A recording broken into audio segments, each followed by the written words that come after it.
오늘 이 아침에 축복의 자리에 나오신 모든 성도님들 진심으로 환영합니다.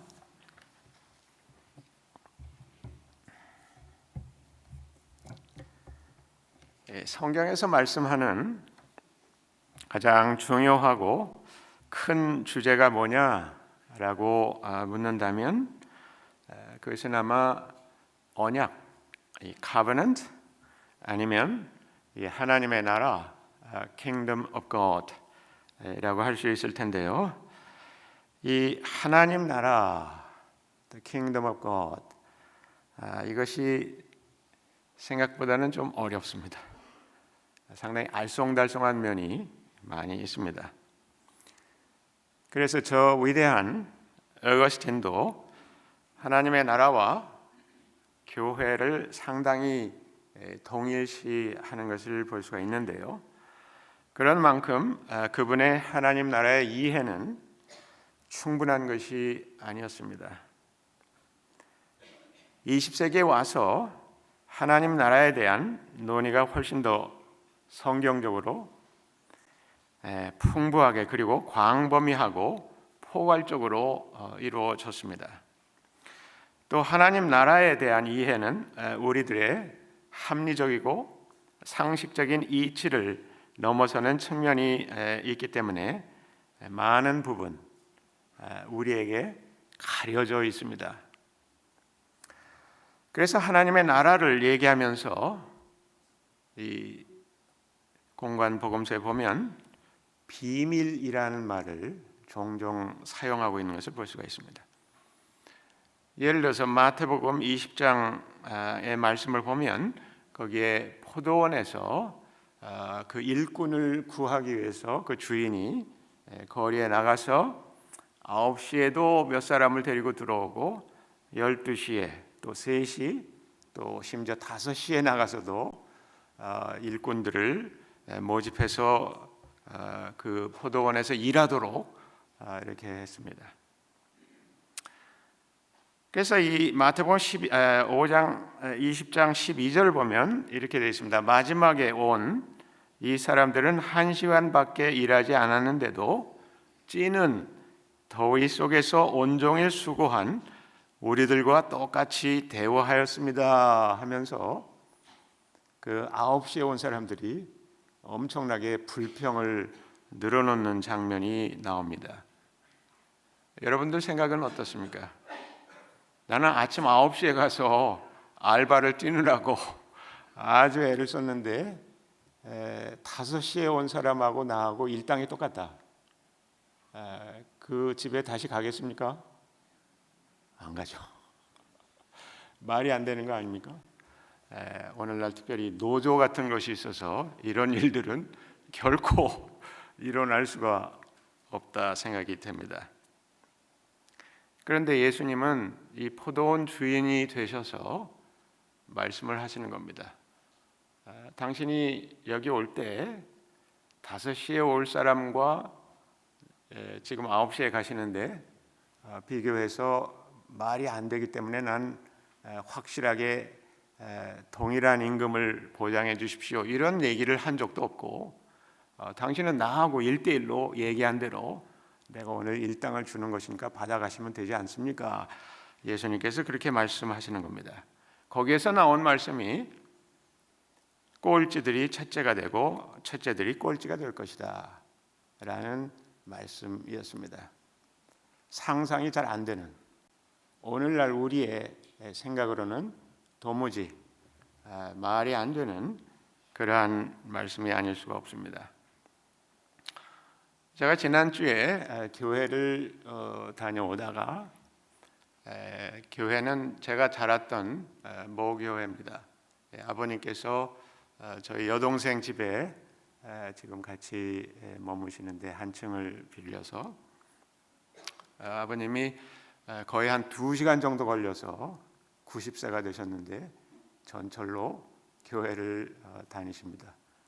아마 오늘은 좀 힘들어서 못 가신다고 이렇게 말씀하시는 것을 봤습니다만은 그래서 아버님하고 예배를 마치고 전철로 집으로 돌아오는 길에 전철 안에서 어떤 나이 많으신 할머니하고 자연스럽게 대화가 됐습니다.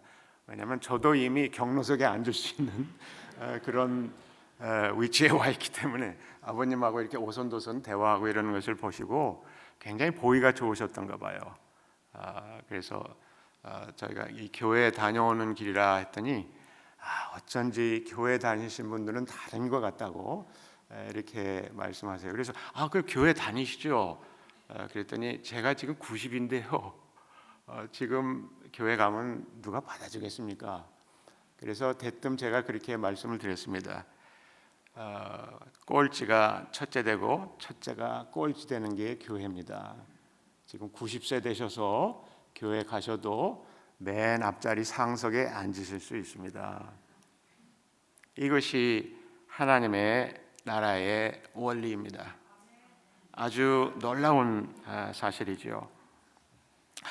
자, 이제 더 늦지 않도록 이 하나님 나라에 대해서 말씀하는 마가복음 1장 14절 15절 이 본문에 좀 더 들어가서 집중해 보도록 하겠습니다. 요한이 잡힌 뒤에 예수께서 갈릴리에 오셔서 하나님의 복음을 선포하셨다. 때가 찼다. 하나님 나라가 가까이 왔다. 회개하여라. 복음을 믿어라. 이 마가복음 1장 15절의 이 말씀은 사실은 예수님의 이 단계에서 시간에 하신 복음 선포의 말씀이기도 하겠습니다만은 이것은 예수님의 이 공생의 사역의 중요한 내용이 무엇인가 하는 것을 서머리하고 있는 그러한 요약된 말씀이라고도 볼 수가 있습니다. 그래서 마태복음 4장에도 보면 이렇게 되어 있습니다. 예수께서 온 갈릴리를 두루 다니시면서 그들의 회당에서 가르치며 하늘나라에 복음을 선포하며 백성 가운데서 모든 질병과 아픔을 고쳐 주셨다. 이것도 역시 마태복음의 긴 이 스토리 라인 중에서 군데군데 나오는 summary paragraph라고 할 수가 있는 그런 부분이죠.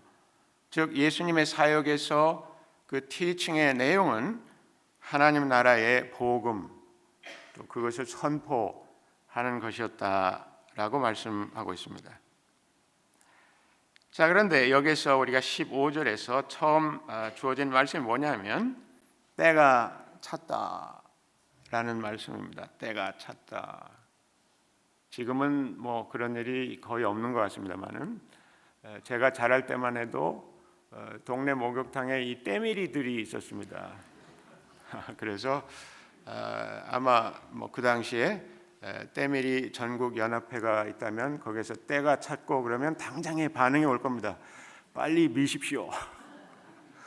그러나 여기서 말하는 때가 찼다는 것은 그런 말은 아니죠. 전혀 그런 말이 아닙니다. 여기서 말하는 때라고 하는 것은 기계적인 또는 물리적인 시간을 가리키는 것이 아닙니다. 물리적인 시간은 1초 1초 정확하게 동일한 간격을 가지고 째깍 이렇게 돌아갑니다. 그러나 여기서 말하는 이 때라고 하는 것, 이 카이로스라고 하는 이것은 크로노스하고 다르게 물리적인 시간 크로노스 그것과는 다르게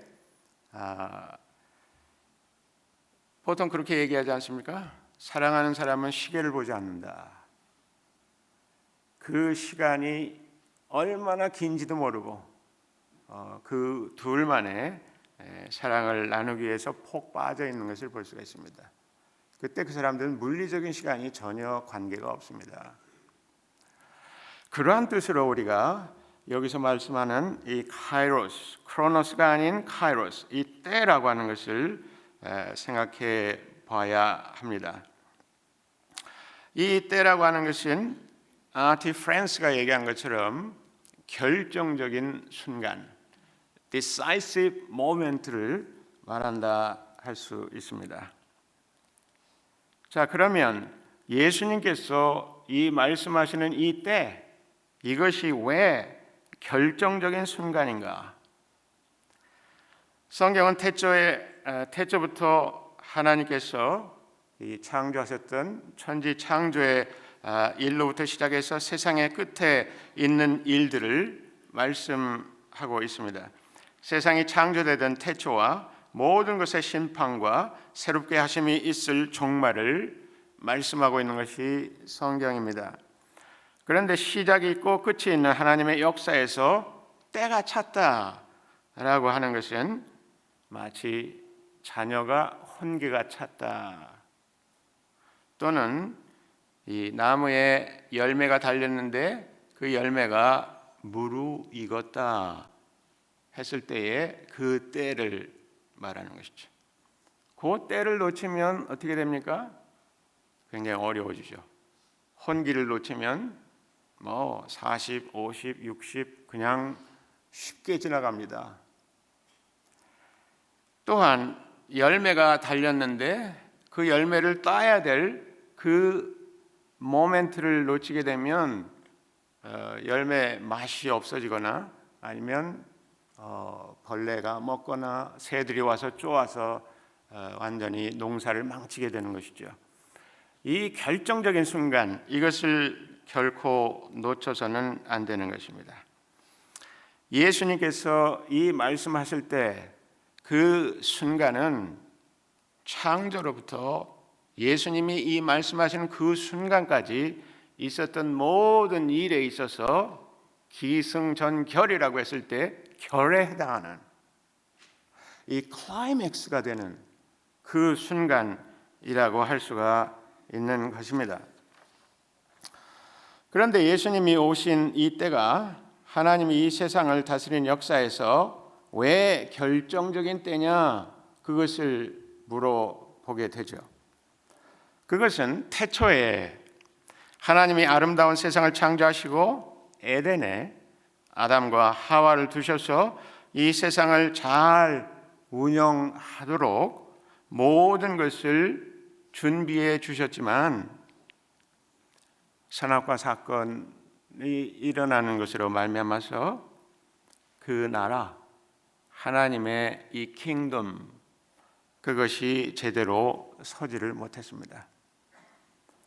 하나님의 킹덤을 세우기 위한, 그 나라를 세우기 위한 그 모든 일은 우리가 창세기 1장을 자세히 읽어보면 알 수 있습니다마는 모든 것이 보기에 좋았더라, 좋았더라, 좋았더라, 심히 좋았더라, 이렇게 진행되고 있었습니다.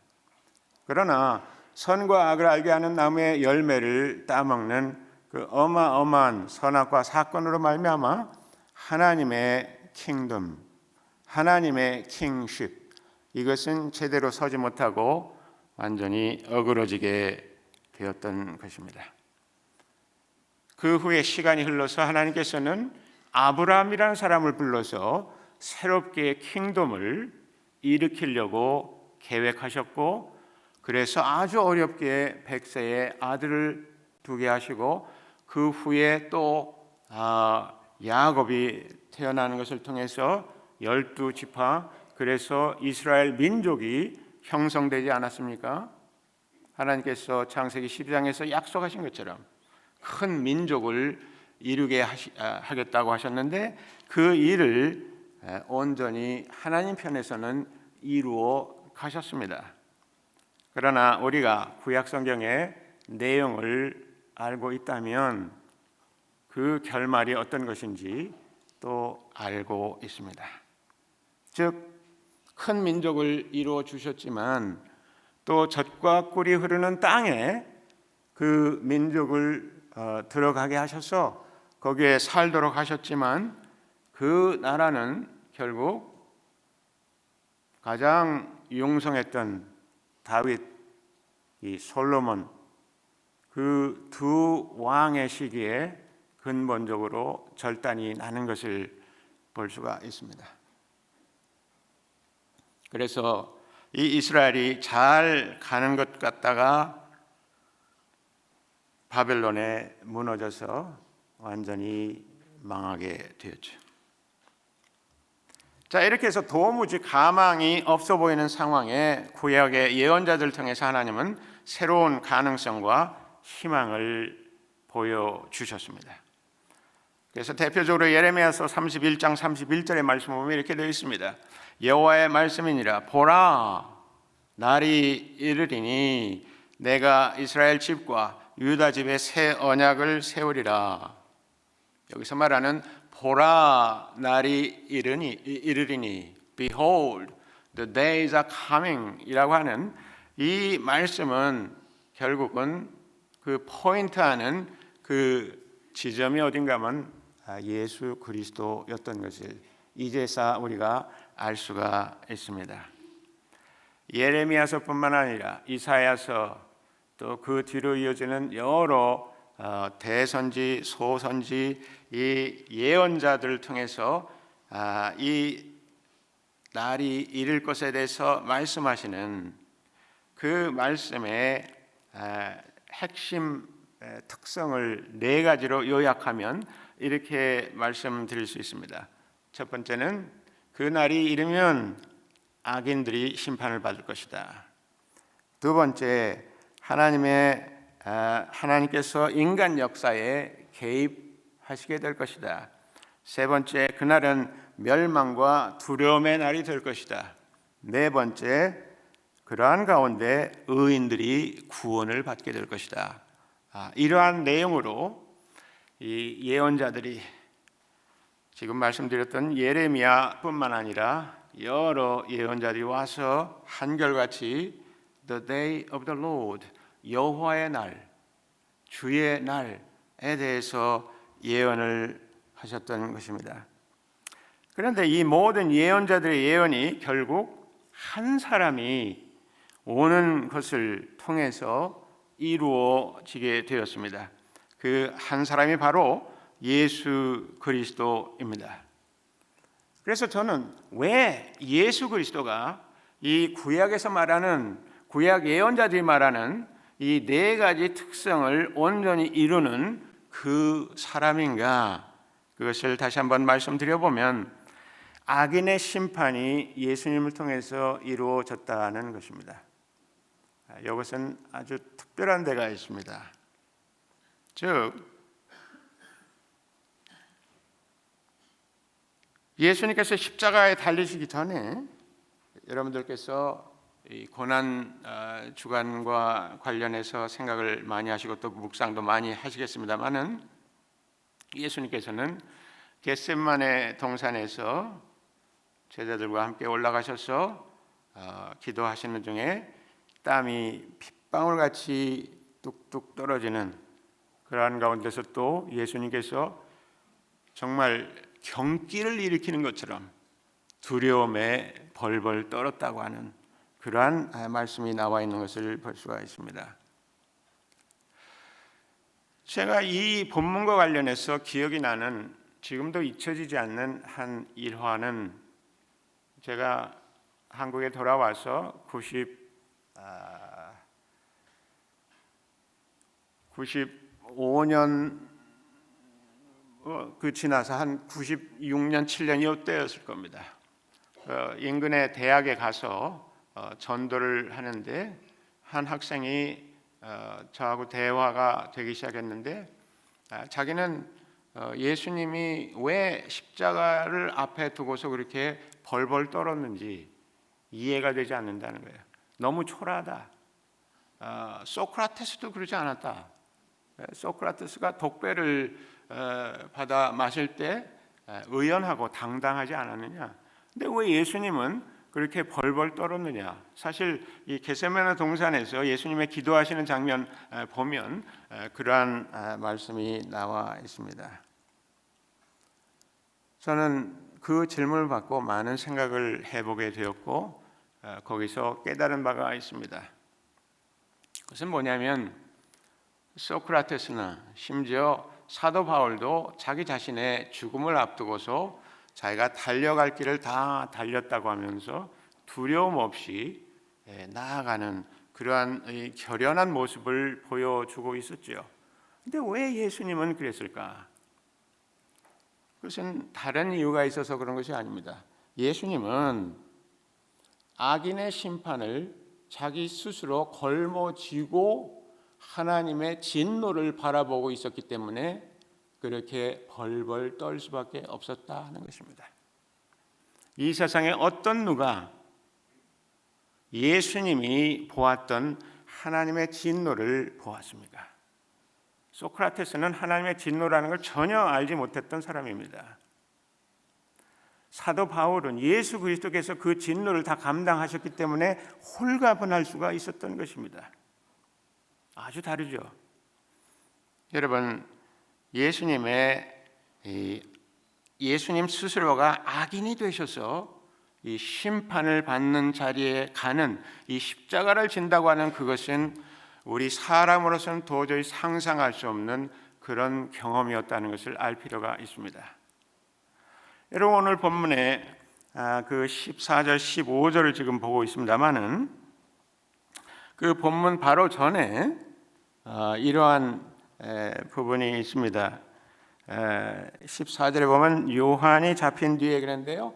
이 요한이 잡힌 뒤에 요거는 사실은 이 앞에 있는 말씀과 연관이 되는 이 커넥팅 링크라고 할 수 있는 말씀입니다. 요한이 잡힌 뒤에. 왜 요한이 잡힌 뒤에라는 이 말씀을 여기서 하고 있느냐? 요한은 예수님이 오기 전에 광야에서 세례 사역을 했던 분이죠. 근데 요한의 세례 사역에서 예수님이 포함되어 있었습니다. 예수님이 요한에게 세례를 받았습니다. 여러분들에게 한번 여쭈어봅니다. 예수님이 왜 요한한테 세례를 받았을까요? 거기에 대해서 잘 한번 고민해 보십시오. 그리고 나중에 한번 집에 가셔서나 목장 모임에서 한번 의논을 해보시면 좋을 것 같습니다. 예수님이 왜 세례를 받으셨나?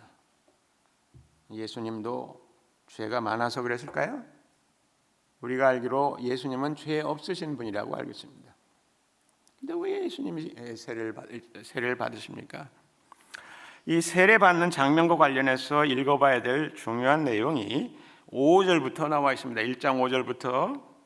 그래서 온 유대 지방 사람들과 온 예루살렘 주민들이 그에게로 나아가서 자기들의 죄를 고백하며 요단 강에서 그에게 세례를 받았다. 요한은 낙타 털옷을 입고 허리에 가죽띠를 띠고 메뚜기와 들꿀을 먹고 살았다. 그는 이렇게 선포했다. 나보다 더 능력 있는 이가 내 뒤에 오십니다. 나는 몸을 굽혀서 그의 신발끈을 풀 자격도 조차 없습니다. 나는 여러분에게 물로 세례를 주었지만 그는 여러분에게 성령으로 세례를 주실 것입니다.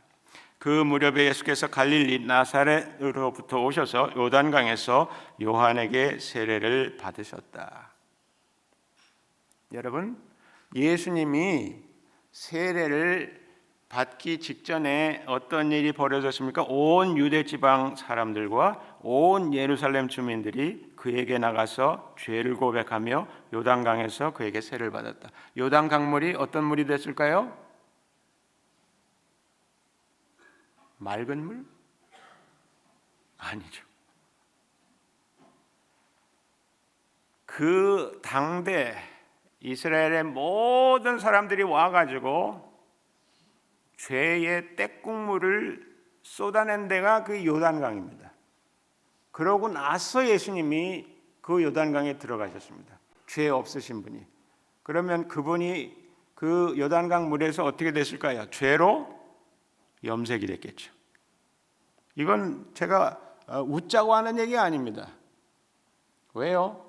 요한복음 1장 29절에 보면 세례 요한이 예수님께서 세례 받고 나오신 다음에 하루 이틀 후에 만났을 때 예수님이 그에게 다가오는 것을 보면서 세례 요한이 자기 제자들에게 이렇게 말씀합니다.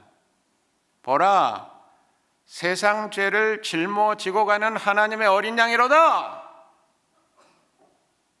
제가 말씀드리는 게 그렇게 틀리지 않을 겁니다. 예수님이 요단강에서 온 유대 사람, 온 이스라엘 사람, 예루살렘 사람들, 즉 예루살렘과 유다의 모든 사람들이 모여서 세례를 받았던 그 요단강 물에 예수님이 세례를 받았다는 것은 예수님이 죄가 있어서가 아니라 온 세상을 대표하는 이스라엘 사람들이 와서 그 죄의 때국물을 다 쏟아내고 간 그 하수 처리장보다도 더 더러운 그 강물에 몸을 담금으로 말미암아서 예수님은 이제 보통 죄인이 아니라 모든 세상 죄를 다 짊어지고 뒤집어 쓴 죄인이 되신 것입니다. 그러므로 예수님께서 십자가에 달리신다는 것은 악인으로서 온 세상의 악을 대표해서 온 세상의 죄를 다 뒤집어 쓰고서 그 십자가에 매달리게 되신 것입니다. 그렇기 때문에 그분은 그 십자가에 매달리기에 앞서서 그토록 하나님의 이 진노에 대해서 두려워서 벌벌 떨 수밖에 없었다 하는 것이죠. 그렇습니다. 예수님 스스로가 악인이 되시고 죄인이 되셔서 그 심판을 몸소 다 감당하시게 되었던 것입니다. 또 두 번째로 하나님의 인간 역사 개입이라고 하는 측면을 보면 예수님은 하나님이시지만 그의 아들이시지만 이 세상에 사람으로 오셔서 인간 역사에 친히 인터빈 하시는, 개입하시는 그러한 모습을 보여주고 있는 것입니다.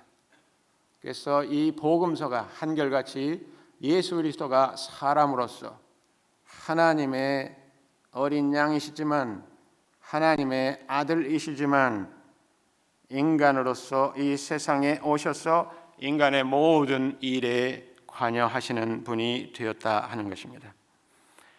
또한 예수께서 오셔서 일어났던 일은 예수님께서 십자가에 달려 죽으셨죠. 죽으실 때 우리는 이 복음서를 통해서 알 수 있습니다마는 온 천지가 칠흑과 같이 어두워지고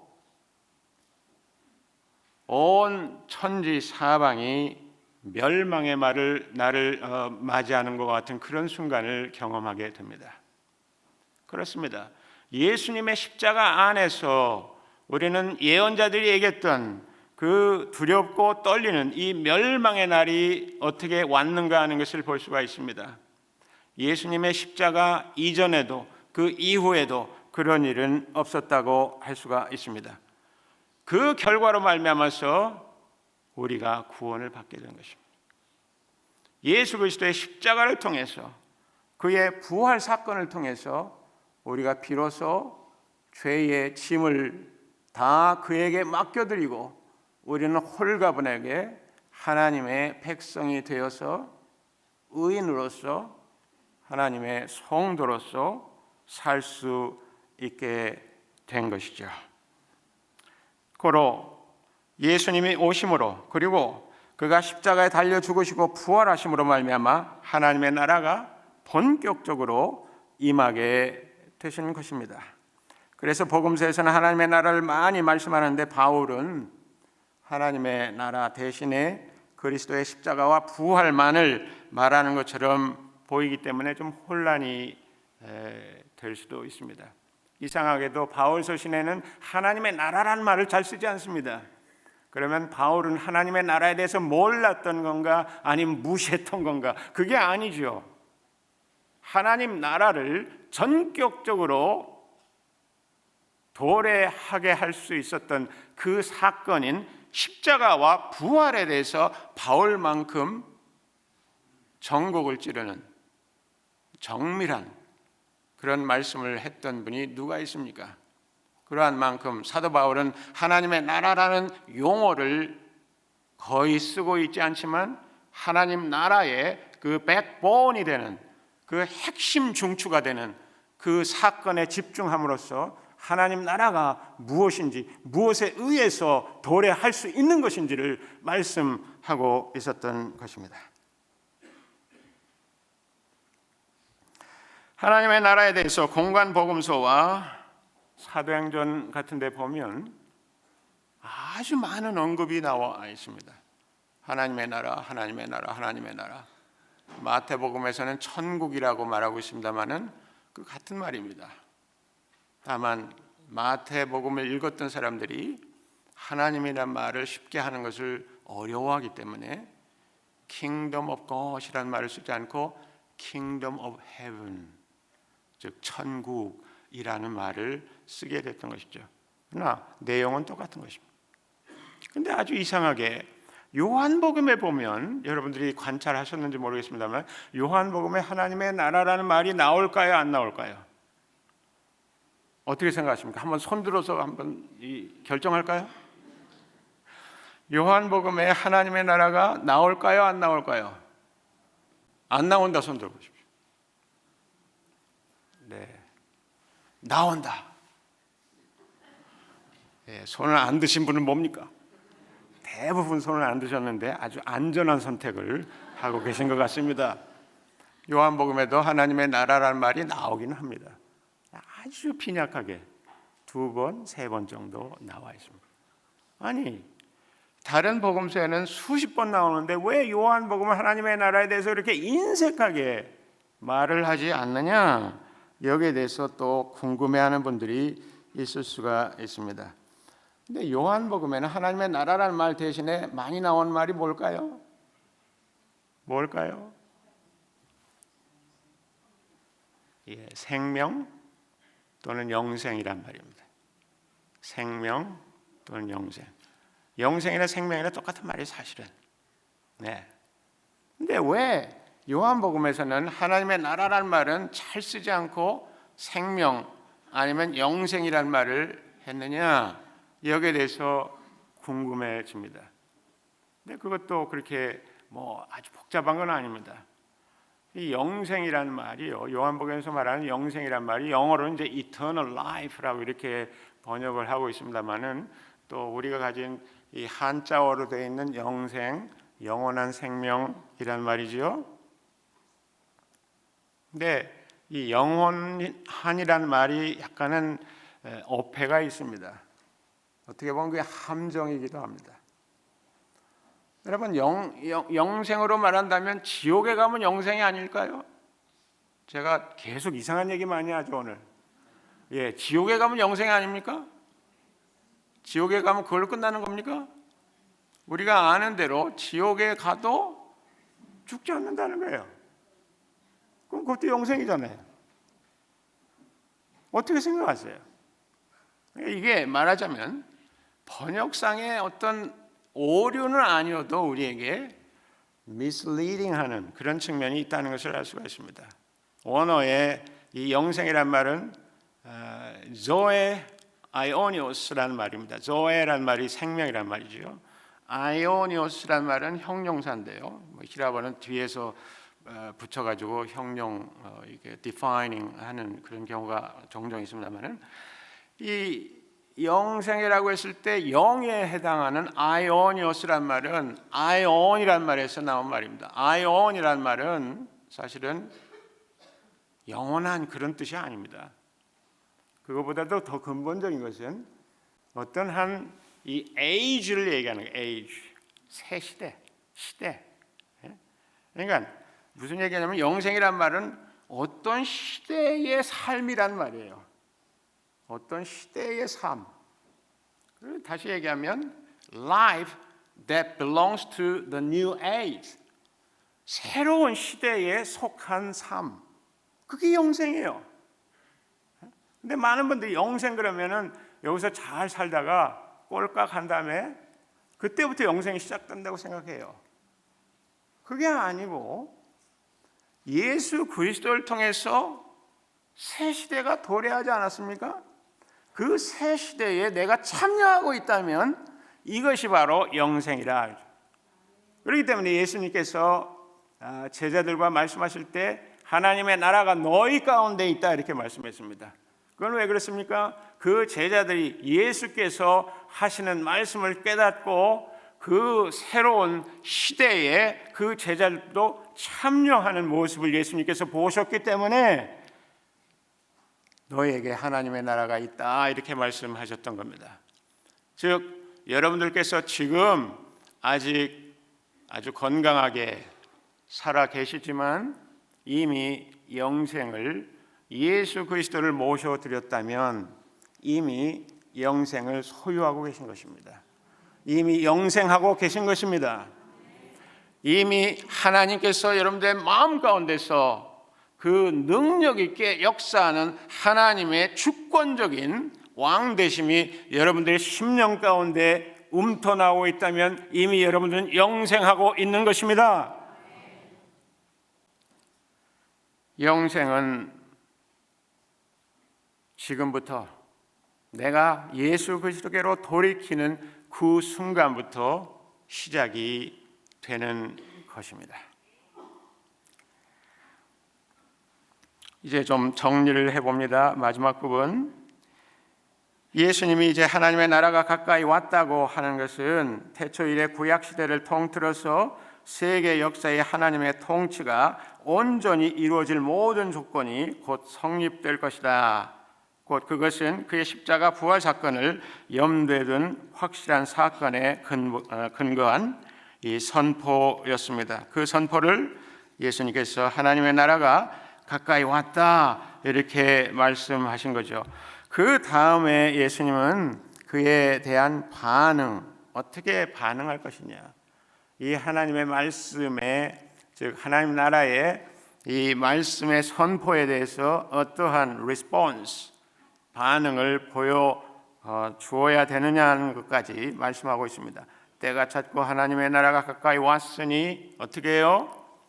다 같이 회개하고 복음을 믿어라 이렇게 말씀하셨습니다. 회개하고 복음을 믿어라.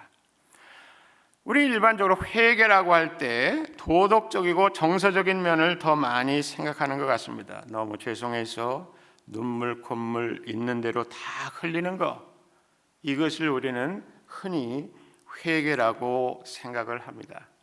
저는 그것이 문제가 없다고 생각합니다. 아주 좋아요. 아주 좋은 반응이 아닐 수 없습니다. 그래서 우리는 가끔 그렇게도 기도하지 않습니까? 눈물의 은혜를 주옵소서, 눈물의 은혜를 주옵소서. 약간 그 기도의 내용은 다른 건 없고 눈물 계속 좀 흘리게 해달라고, 안약을 좀 놓으시면 금세 반응이 있을 거라고 생각합니다. 자, 이 회개라고 했을 때 눈물 콧물 흘리는 이 정서적인 측면을 많이 생각하는데요, 그건 뭐 그렇게 나쁜 건 아니고요, 좋습니다. 하나님의 은혜의 경험입니다. 다만 그것이 회개의 모든 것이라고 생각한다면 매우 아쉬운 것이 아닐 수 없습니다. 그렇게 눈물 많이 흘리시고 이제 집에 돌아가셔서는 다시 원위치로 돌아간다. 그럼 이게 회개가 아니에요. 이거 회개가 아니에요.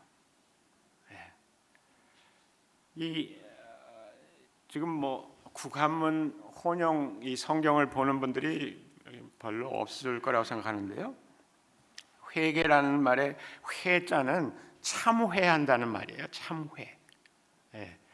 저는 그 참회라는 말보다도 그 회는 마음심변에다가 그 어미 모자를 쓰는 겁니다. 그게 회자거든요. 개는 고칠 게 이렇게 쓰는데, 이 한국 사람들은 이 번역을 그렇게 해서 그런지 이 참회, 거기에 이 방점을 많이 찍는 것 같아요. 그러나 원문을 보면 원문은 메타노야라고 해서 개의 방점이 있습니다. 고칠 게, 돌아서는 것, 터닝하는 것. 그래서 저는 차라리 참회할 회자를 쓰는 것보다도 돌아간다는 말을 쓸 때 회전문하는 것처럼 그 회자를 쓰는 게 더 맞다고 생각해요. repentance라는 이 영어로 번역했을 때 그렇게 되어 있습니다만은 그게 더 맞다고 생각합니다. 그런데 이 회개에 대해서 repentance란 말도 쓰지만 그 전체적인 과정을 놓고 영어로는 이 conversion이란 말을 씁니다. 회심이라고 하죠. 이 회심이란 이 conversion이란 말을 쓰는데요, 저는 이 conversion이라는 말을 좀 더 이해하기 쉽게 하기 위해서 제가 아주 재미있는 하나 아이템을 가지고 왔습니다. 이게 제가 팔려고 그런 거 아니고요. 이건 뭐냐면, 멀리서도 보셔서 아시는 분도 계시겠지만은, 이건 뭐냐면 이 해외 여행할 때 필수품입니다. 이 어댑터죠. 어댑터. 제가 호주에서 왔는데요. 호주에서는 이 한국에서 쓰는 이 꼭지를 가지고는 안 됩니다. 삼각형으로 되어 있거든요. 거기는 왜 그렇게 했는지 몰라요. 근데 그렇게 해놨어요. 그래서 이것만 가진 그 가전제품을 내가 가지고 있다면 호주에 가서 라면 하나도 끓여 먹을 수가 없어요. 쫄쫄 굶는 거죠. 네. 그러니까 호주에 전력이 부족해서 그럴까요? 아니죠. 전기는 차고 넘쳐요. 흘러 넘치는 거예요.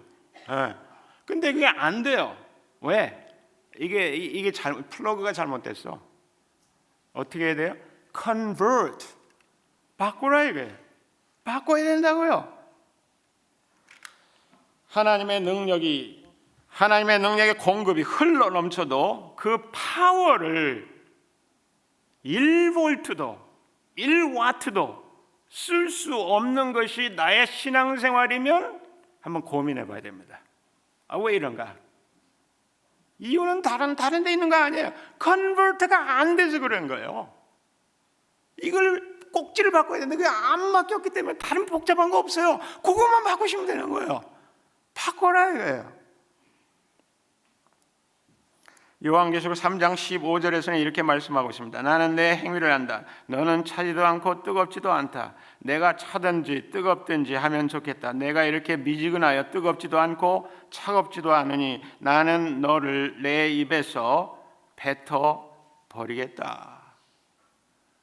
또 풍족한 이 한국 사회에 사는 우리에게 있을 수 있는 그런 측면을 또 생각해서 17절에 이렇게 말씀하고 있습니다.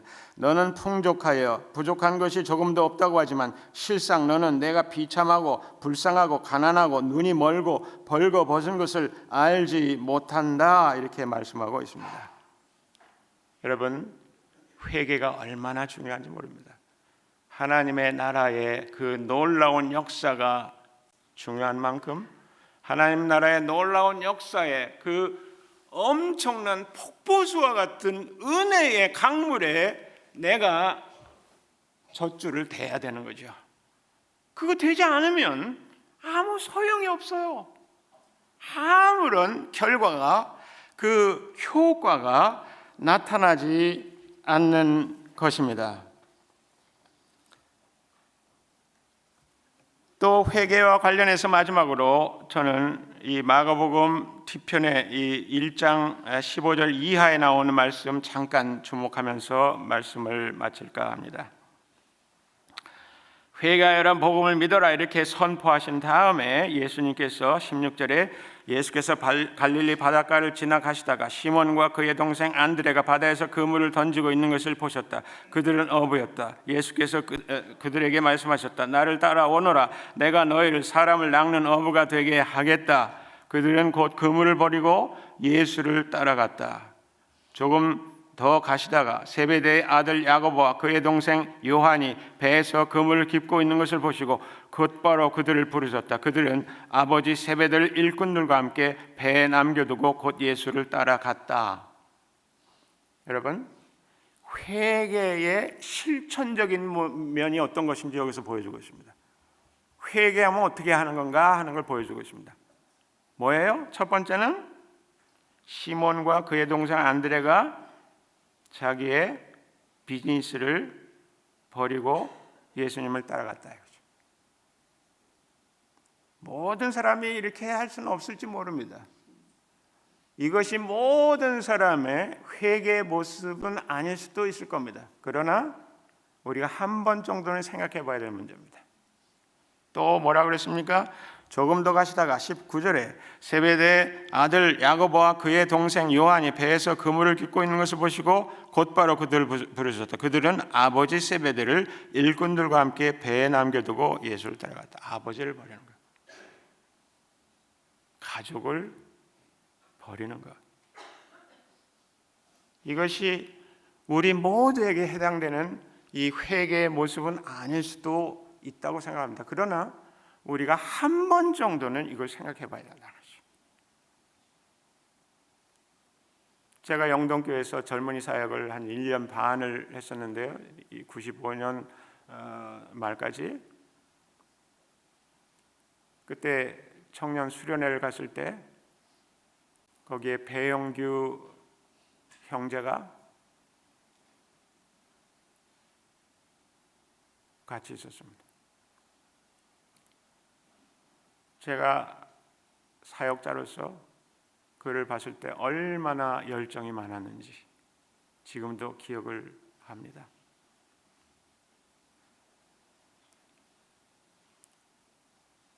이 교회가 배영규 호를 헌정해서 그의 순교를 기념하고 있다는 소식을 듣고 너무 감사했고 기뻤습니다. 복음은 순교자의 피를 통해서 선포되는 것입니다. 모든 사람이 배 목사님의 길을 가는 것은 아닐 것입니다. 그러나 적어도 우리는 그 사람은 왜 그랬을까? 왜 다른 팀원들을 다 제쳐두고 내가 먼저 나가겠다고 자청하며 그 길을 갔을까? 공교롭게도 그 95년도 수련회에서 이상한 프로그램이 있었습니다.